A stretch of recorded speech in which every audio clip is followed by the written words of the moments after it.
wa ma khalaqtul jinna wal insa illa liya'budun.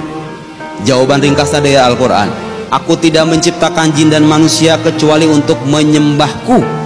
Nah, masalahnya ada sebagian muslim, orang beragama yang mengira kalau ibadah itu di masjid doang, baca Quran doang, one day one juice doang, sodakoh, hadirin majelis taklim. Bukan Pak, ibadah itu yang kadang dilupakan sama orang-orang Pak, termasuk di dalamnya itqanul amal, memantapkan pekerjaan. Bapak kalau keluar dari rumah selesai sholat subuh nih, kalau sekarang libur hari Senin, nanti kalau keluar jam 7, keluar niatan mencari nafkah, itu ibadah Pak, itu ibadah, pahalanya besar, gak kalah besar ketimbang itikaf di masjid. Serius saya ngomong begini, ini agama kita nih ngajarin begitu. Ibadah itu gak cuman di pojok-pojok musola, masjid, baca Quran, bukan. Bapak punya masalah di perusahaan, kemudian Bapak bersabar atas masalah itu sabarnya Bapak itu, kalau kata guru saya, orang yang diuji dengan ujian berat kemudian bersabar, itu sabarnya bisa mengalahkan mi'at minar rokaat, ratusan rokaat ahli ibadah yang sabar dengan ujian hidup itu. Mungkin kita ngelihat tuh orang-orang, alah dia kalau sholat juga jemaah jarang-jarang, tapi dia punya cobaan hidup yang berat dan dia menerima semua itu, pasrah kepada Tuhannya. Di mata kita itu biasa-biasa aja.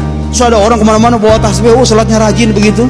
Di mata kita ini orang istimewa, di mata Allah boleh jadi beda Pak. Karena orang sholat pun motifnya beda-beda tuh. Ada yang motifnya ibadah, ada yang motifnya cuma iseng doang. Ada yang cuma misalnya pengen dilihat orang, kan ada orang ibadah begitu. Pamer-pamer ibadah, kan ada yang begitu. Orang yang tadi yang biasa-biasa itu punya ujian hidup berat, bersabar, sabarnya dia itu ibadah yang pahalanya besar, luar biasa. Ibadah itu jadi Allah menciptakan kita nih beda-beda nih bidangnya, keahliannya beda-beda, profesinya beda-beda, dunianya beda-beda, ujiannya beda-beda, nikmatnya pun beda-beda. Kita menghadapi itu semua, waktu dapat nikmat bersyukur ibadah, waktu dapat omelan dari atasan ibadah, kita bersabar. Waktu perusahaan bangkrut kita bersabar, kemudian tetap kita tidak meninggalkan sholat, tetap tabah ibadah. Bapak mau diomelin sama bini, kemudian kita bersabar, ibadah. Semuanya itu ibadah. Jadi Allah menciptakan kita buat ibadah. Ibadah itu maksudnya menghambakan diri dengan segala apa yang kita lakukan, tujuannya satu.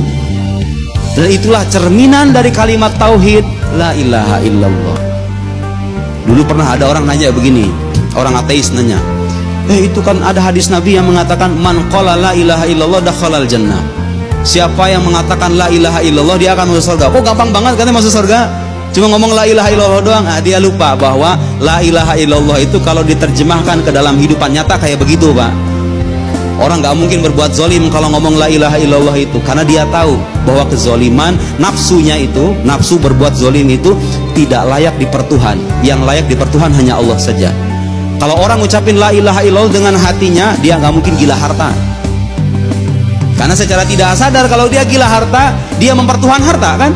Sementara ucapan tauhid la ilaha illallah, tidak Tuhan selain Allah. Begitu ya. Orang cinta dunia berlebih, itu tanda dia belum meresapi kalimat la ilaha illallah itu. Yang Nabi katakan man qala la ilaha illallah, tentu ada Muhammad Rasulullah di sana ya. Man qala la ilaha illallah dakhalal jannah adalah orang yang bukan hanya mengucap la ilaha illallah, tapi juga menerjemahkan pesan-pesan inti dari kalimat tauhid itu. Hidupnya lempeng, tujuannya satu, nggak belok kanan, nggak belok kiri. Kalau terjatuh dalam maksiat, baliknya sama Allah lagi, bertobat lagi, jatuh maksiat lagi, kepada Allah lagi. Tujuannya cuma satu aja. Nih orang kayak begini kata Nabi, masuk surga nanti, dan semoga kita termasuk bagian dari mereka.